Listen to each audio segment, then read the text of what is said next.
ஆக்சுவலா ஒரு ஹோஸ்ட் கேட்க வேண்டிய வேலையை அங்க வியானா இப்ப பாக்குறாங்க அப்படின்னு நினைச்சு எனக்கு கொஞ்சம் பெருமையா இருக்கு. பிரஜன் உள்ள வந்தா என்ன சொல்லியிருந்தாரு, நான் உள்ள வரும்போது அவர் இருந்தா அவர் கெட்ட நேரம், இல்லைன்னா நல்ல நேரம் அப்படின்னாரு இல்லையா? ஸோ அப்படி பார்க்கும்போது அப்படி அவர் பேச வந்தா நீங்க ஸ்டாப் பண்ணியிருப்பீங்களா சாண்ட்ரா? வெளியில இருந்து போட்டாங்களே, இன்னும் தெய்வம் நின்னு கொல்லும்னு போட்டாங்களே, வியானா போய் உள்ள கேக்குறாங்க, அப்ப தெய்வம் நின்னு கொல்லும் நான் இப்ப ஸ்டேட்டஸ் போட்டுமா வியானா கேட்டதுக்கு? இந்த மாதிரி இருக்கிற பெண்களாலையும் எல்லாமே ஜெயிக்க முடியும் அப்படிங்கறது வந்து ஒரு எடுத்துக்காட்டா சாண்ட்ரா மாதிரி இருக்கிற பெண்களுக்கு தெரியுமா? சாண்ட்ரா மாதிரி பெண்கள் இருக்கவே கூடாது, நான் கடவுள்கிட்ட வேண்டிக்கிறேன்.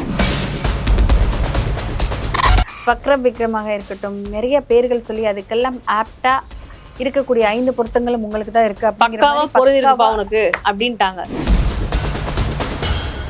பிக் பாஸ்ல தொடர்ந்து 2 நாட்களா பெரிய அளவு பிரச்சனை போயிட்டு இருக்கு. எல்லாரும் அவங்களோட கருத்தை முன் வச்சிட்டு இருக்காங்க. இதுல இன்னைக்கு காலையில இருந்து ப்ரமோஸ் பார்க்கும்போது ஏதோ பிக் பாஸ் பண்ண போறாரு அப்படிங்கிறது மட்டும் தெரியும். ஏன்னா உள்ள வரும்போதே அந்த கியூட்டா ஸ்வீட்டா வந்துட்டு வியானா பேசிட்டே வராங்க. பிக் பாஸ் எனக்கு ஒரு டாஸ்கி கொடுத்துருக்கார் அப்படி சொல்லிட்டு உள்ள வராங்க. ஸோ கேள்விகள்னால் கேள்வி, அப்படி ஒரு கேள்வி விக்ரம பார்த்து கேட்குறாங்க. ஸோ என்ன நடக்க போகுதுன்னு கொஞ்சம் சொல்லுங்க. ஆக்சுவலா நான் பார்த்த வரைக்கும் வருவாங்க, ஒரு செலிப்ரேஷன் இருக்கும். ஏன்னா டீம் சொல்லி அனுப்புவாங்க, இது லாஸ்ட் வீக் இல்லையா, ஸோ வந்து எதுவும் கேட்டுக்காதீங்க அப்படி சொல்லுவாங்க நான் நினைச்சேன்.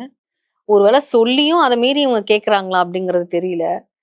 ஆக்சுவலா ஒரு ஹோஸ்ட் கேட்க வேண்டிய வேலையை அங்க வியானா இப்ப பாக்குறாங்க அப்படின்னு நினைச்சு எனக்கு கொஞ்சம் பெருமையா இருக்கு, சந்தோஷமா இருக்கு. சூப்பர் மை கேர்ள் தேங்க்யூ அப்படின்ற மாதிரி. இல்ல வெளியவே கேட்டாங்களே, வெளியில கேட்டது உள்ள விக்ரம்க்கு தெரியாதுல்ல, நம்மளுக்கு தெரியும், விக்ரம்க்கு தெரியணும்ல. விக்ரம் பண்ண தப்பு விக்ரம்க்கு தெரியணும். அது ஒரு ஹோஸ்டா இருந்து நீங்க சரி பண்ணிருக்கணும். அதை நீங்க வந்து கடந்து போனீங்களே தவிர்த்து, பாராட்டினீங்களே தவிர்த்து அவர் பண்ண தப்புகளை நீங்க என்னைக்குமே குறிப்பிட்டு சொன்னதே கிடையாது. இதை பத்தி பேசக்கூடாதுன்னு சொல்லிட்டு பேசிட்டே இருக்கும்போது வியானாவை பார்த்து சாண்ட்ரா இந்த டிஸ்கஷனை இதோட நிறுத்திக்கலாம் அப்படிங்கிற மாதிரி. ஏன் நிறுத்திக்கணும் அப்படின்னு? உங்க வீட்டுக்கார் வந்து நாளைக்கு உங்க வீட்டுக்கார் வரார், யாரோ ஒருத்தவங்க நெகட்டிவா இருக்காங்க, அதை பத்தி சொன்னா சந்தோஷமா கேட்பீங்களா? சொல்லுங்க சொல்லுங்கன்னு சொல்லுவீங்கல்ல. இன்னைக்கு அந்த அந்த விக்ரமா இருக்கட்டும், சபரியா இருக்கட்டும், வினோதா இருக்கட்டும், பிரஜன் அவர்கள் வெளியில சொன்னது, நான் அவங்களுக்கு வாழ்நாள் முழுக்க கடமைப்பட்டிருக்கேன், ரொம்ப நன்றி கடமைப்பட்டிருக்கேன். ஓகே, அந்த டைம்ல அவங்க ஹெல்ப் பண்ணது மிகப்பெரிய விஷயம். அதுவும் ஒரு டாஸ்க், டிக்கெட் டு ஃபினாலேன்ற ஒரு டாஸ்க, அவங்களுடைய டாஸ்கை இழந்து சபரியும் வினோத்தும் வந்தது மிகப்பெரிய ஒரு விஷயம். ஏன்னா சபரி அவர் தான் ரொம்ப லீடிங்ல இருந்தாரு. ஸோ இதுல வந்து ஒரு 5 பாயிண்ட் 10 பாயிண்ட் கிடைச்சிருந்தாலும் சபரி தான் டாப். அதை தாண்டி அந்த மனித நேயத்தினால அவர் வந்து அந்த ஹெல்ப் பண்ணதுக்கு பிரஜன் சொல்ற தேங்க்ஸ் வந்து ஓகே. ஆனா சப்போஸ் இந்த கார்டெல்லாம் கொடுக்கப்படாம இருந்து பிரஜன் உள்ள வந்தா என்ன சொல்லியிருந்தாரு, நான் உள்ள வரும்போது அவர் இருந்தா அவர் கெட்ட நேரம், இல்லைன்னா நல்ல நேரம் அப்படின்னாரு இல்லையா? ஸோ அப்படி பார்க்கும்போது அப்படி அவர் பேச வந்தா நீங்க ஸ்டாப் பண்ணிருப்பீங்களா சாண்ட்ரா? பண்ணிருப்பீங்களா? இல்லல்ல, அப்ப அமைதியா இருங்க. அதுதான் வந்து அவங்க வியானா வந்து ப்ரமோல சொல்லும் போது அப்படிதான் தெரியுது பாக்குறதுக்கு. நான் பேசணும், நான் கண்டஸ்டன்ட், எனக்கு பேசுறதுக்கு ரைட்ஸ் இருக்கு, என்ன பேச விடுங்க. இத ஸ்டார்டிங்ல இருந்து வியானா நிறைய இடத்துல சொல்லும் போதெல்லாம் வியானாவை ஒதுக்க வைக்கப்பட்டார். அதனால அவங்க என்ன பண்ணிட்டாங்கன்னா, குரூப்போட குரூப்பா சில விஷயங்களை பேச ஆரம்பிச்சாங்க. ஆனா பாயிண்ட கரெக்டா வச்சாங்க. என்னதான் குரூப்ல பண்ணா பாயிண்ட் கரெக்டா வச்சாங்க. பட் இன்னைக்கு வந்து அவங்க பண்ண விஷயம் எனக்கே ரொம்ப ஷாக்கிங்கா இருந்தது. செலிப்ரேஷனா போகும்னு நினைச்ச ஒரு விஷயம். இது எதாவது பிராங்கா இருக்குமா?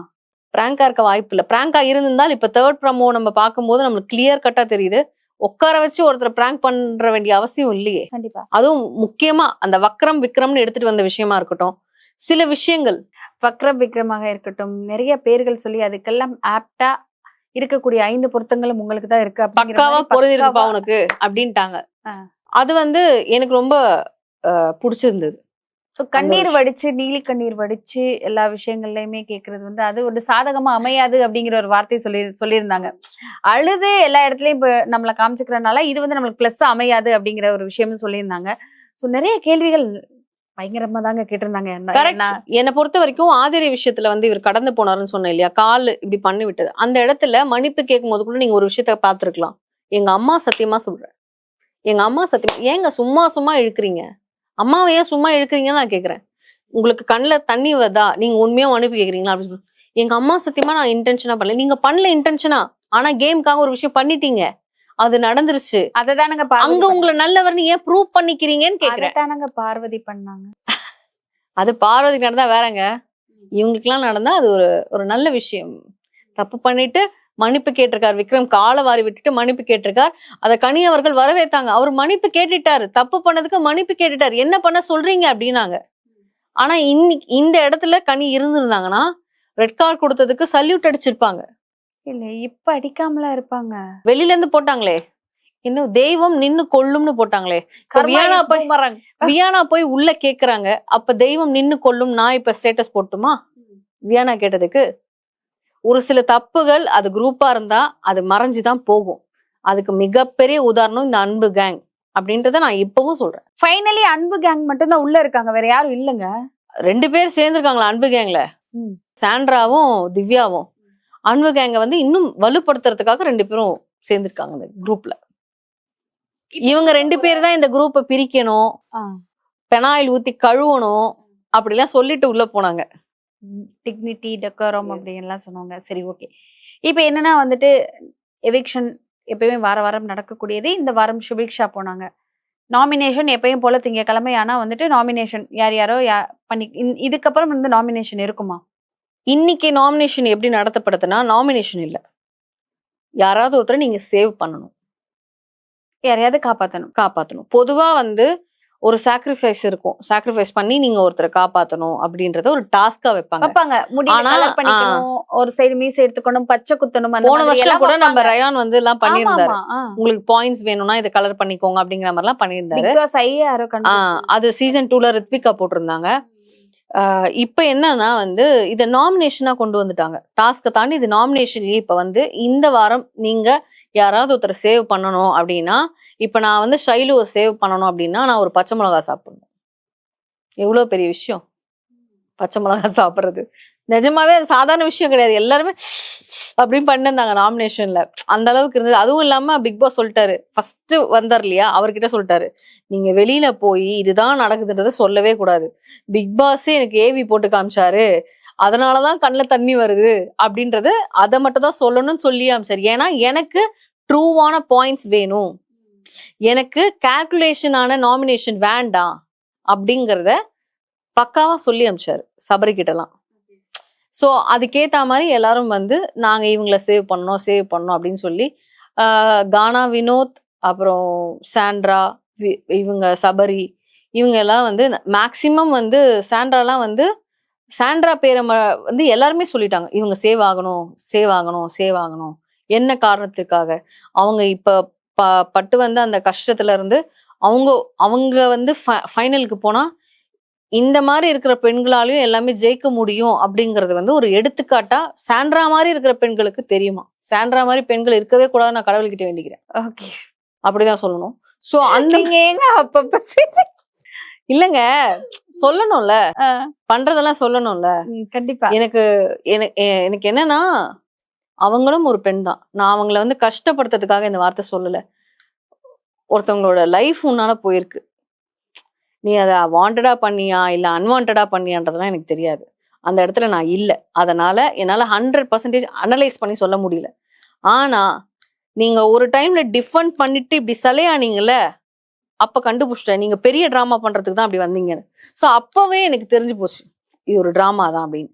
ஆனா எப்படியும் இவங்க ரெட் கார்டு கொடுக்கறதுன்னு டிசைட் பண்ணிட்டாங்க, இவங்க கொடுத்துதான் ஆவாங்கன்றதும் தெரிஞ்சு போச்சு. அப்ப அதை கொடுங்கன்னு தான் நான் சொன்னேன். ஓகே, அவங்க தள்ளி விட்டதுக்கு கொடுங்க. ஆனா என்னால முழுமையா அந்த போஸ்ட் கூட என்னால போட முடியல. எனக்கு மனசுக்குள்ள உறுத்திக்கிட்டே இருக்கு. எனக்கு நெகட்டிவா கமெண்ட் பண்ணவங்க அடுத்த நாள் காலையில எனக்கு பாசிட்டிவா கமெண்ட் பண்ணாங்க இல்லையா, அப்ப நான் யோசிச்சேன், நான் தப்பு பண்ணிட்டேனோ, நான் வந்து அந்த இடத்துல ரெட் கார்டு ஏன் கொடுத்தீங்கன்னு கேட்டிருக்கணுமோ அப்படிங்கறது, நான் ரெட் கார்டு கொடுங்கன்னு சொல்லி நான் தப்பு பண்ணிட்டேனோ அப்படிங்கிற மாதிரி எனக்கு ஒரு உறுத்தல். நான் சொன்னதுனாலலாம் அவங்க கொடுக்கல, அவங்க டிசிஷன் தான் அது. பட் நான் சொல்லிட்டேனே எனக்கு ஒரு உறுத்தல் இருந்துட்டே இருந்தது. என் வீட்லயுமே என் ஹஸ்பண்ட் கிட்ட சொல்லிட்டு தான் இருந்தேன், இல்ல நான் ஏதோ தப்பு பண்ணிருக்கேன், எனக்கு உறுத்துது. எனக்கு நெகட்டிவா கமெண்ட் பண்ணவங்க இன்னைக்கு பாசிட்டிவா பண்றாங்க பார்வதிய, அப்ப நான் ஏதோ ஒரு விஷயம் பண்ணிருக்கேன். ஏன்னா பார்வதி பண்ண நிறைய விஷயங்கள் உள்ள எல்லாருமே பண்ணிருக்காங்க. அது குரூப்பா இருந்தனால தெரியல, இது சிங்கிளா இருந்ததுனால எல்லாமே தெரிஞ்சிருக்கு. இதுதான். ஓகே, இப்ப அந்த பணப்பெட்டி எடுத்துட்டு போற டாஸ்க் எப்படியுமே ஸ்டார்ட் பண்ணிட்டாங்க. சோ யார் எடுத்துட்டு வெளியே போவான்னு நினைக்கிறீங்க? ஆக்சுவலா அது யார் வைப்பாங்க, எடுத்துட்டு போவாங்க அப்படிதான் நினைச்சேன். அதுக்கு ஏதோ ஒரு டாஸ்க் எல்லாம் வைக்கிறாங்க. சோ அது இன்னும் ஈவினிங் மேலதான் ஸ்டார்ட் ஆக போகுது. அதனால எனக்கு அதை பத்தி ஐடியா இல்லை என்ன மாதிரி டாஸ்க் இருக்கு அப்படிங்கிறது. But Sabari and I think Arora இவங்க 2 பேருமே பார்ட்டிசிபேட் பண்றாங்கன்னு நினைக்கிறேன். மேபி அது ஹவுஸ்மேட்ஸோடைய ஓட்னால போயிருப்பாங்களோ 2 பேரும் அப்படிங்கிறது. ஏன்னா இது வந்து அல்டிமேட்ல நடந்தது. ஜூலி அண்ட் ஸ்ருதி வந்து 2 பேருமே 2 பேருன்றதுனால அவங்களுக்கு ஒரு டாஸ்க் வச்சுதான் அதுல யார் வின் பண்ணாங்களோ அவங்களுக்கு தான் கொடுத்தாங்க. பட் இது எப்படின்னா 1 2 3 டாஸ்க் அந்த மாதிரி லைனா போகும் போல டாஸ்கா. ஏன்னா இந்த வாரம் ஓட்டி ஆன வேற வழி இல்லையே. சோ அதனால அந்த மாதிரி டாஸ்க்குகள் வச்சு அதுல யாருக்கு அதிகபட்சம் பாயிண்ட்ஸோ இல்ல வின் பண்றாங்களோ அவங்களுக்கு பெட்டி போகும் போல இருக்கு. Okay fine. இதுல பார்த்தா சபரியும் அரோராவும் இருக்காங்க. ஆமா, பிரஜன் உள்ள வர வாய்ப்பு இருக்கா? வருவாரு. அவரும் ஒரு கண்டஸ்டன்ட் தானே, அதனால கண்டிப்பா வருவாரு. ஓகே. இதுக்கப்புறம் பிக் பாஸ் சுவாரஸ்யமா போகுமா போகாதா அப்படின்னு அது கேட்கக்கூடிய சுவாரஸ்யமா நிலைமையில் நான் போகுமான்னு கிடையாது. எனக்கு தெரியாது. ஆ. ஏன்னா நான் நேத்து எபிசோட் பார்த்ததோட சரி, அதோட நான் லைவ் பக்கமே போல. உங்களுக்கு தெரியும் நான் எப்படி லைவ் பார்ப்பேன்னு. எனக்கு லைவ் போகணும்னு தோணல, பார்க்கணும்னு தோணல. சும்மா அப்பப்ப அப்படி பாக்குறேன். அப்ப போட்டிருக்காங்க miss you Parvathi, miss you Kamaruthi. சில பேர் கேக்குறாங்க, அவங்க ரெட் கார்டு கொடுத்து வெளில அனுப்பிச்சாங்க, இப்ப மிஸ் யூ சொல்லி என்ன பிரயோஜனம்? இந்த மாதிரி கமெண்ட்ஸ் எல்லாம் வருது. இந்த மாதிரி பீப்புள்லாம் உங்களுக்கு வந்து இன்னும் தேவைப்படுறாங்களா அப்படிங்கிற மாதிரிலாம் கமெண்ட் எல்லாம் வருது. ஓகே, சந்தோஷமா. இப்ப என்ன பண்றீங்களா? மிச்சத்தின்ட்டு உட்காந்துருக்கீங்களா? உட்காருங்க, உட்காருங்க, தூங்குங்க. ம். திவ்யா வந்து லிவிங் ஏரியால படுத்துட்டு இருக்காங்க, அரோரா வந்து பெட்ல படுத்துட்டு இருக்காங்க. தூங்குங்க, வேற என்ன வழி இருக்கு? ஸோ பிக் பாஸின் நிலைமை மிகவும் பரிதாபத்திற்குரிய நிலைமை அப்படின்னு தான் தோணுது. So, இந்த வாரம் என்ன நானு சேனல் மேல இப்பவும் ரெஸ்பெக்ட் வச்சிருக்கேன். இந்த no salary, no gifts, no இது அதுன்னு சொல்றாங்க இல்லையா? இவ்ளோ நாள் அவங்கள வச்சு எல்லாம் பண்ணிக்கிட்டீங்க. அவங்க சேலரி நீங்க திருப்பி கொடுப்பீங்க, நான் இப்பவும் உங்களை நம்புறேன். இல்ல, அவ்வளவுதான். நம்பிக்கை இருக்கு. அதெல்லாம் வேற கொடுப்பாங்க. எதுவும் நான் சேனல்ல பயாஸ்டாவோ பிளேம் பண்ணியோ அங்க இதுக்கு மேல இருக்கவங்களுக்கும் ஏன்னா இருக்கவங்களுக்கும் தெரியும் இல்லங்க, Yes. பார்வதி என்ன பண்ணிருக்காங்க, ஆமா. பார்வதியால நம்ம என்ன பண்ணிருக்கோம் அப்படின்னு நம்மள மாதிரி டீமுக்குள்ள யூனிட்டுக்குள்ள யோசிக்கிற 2-3 பேராவது இருப்பாங்க. பார்க்கலாம். பார்க்கலாம். ஸோ பிக் பாஸோட நிலைமை மிகவும் பாவமான நிலைமையில் போய்கொண்டு இருக்கிறது. ஸோ இதுக்கப்புறம் பிக் பாஸ் எவ்வளவு பேர் பாக்குறாங்க அப்படிங்கறத, என்ன நடந்திருக்கு அப்படிங்கறதே வெள்ளிக்கிழமை பேசலாம். தொடர்ந்து பேசலாம். நன்றி. நன்றி.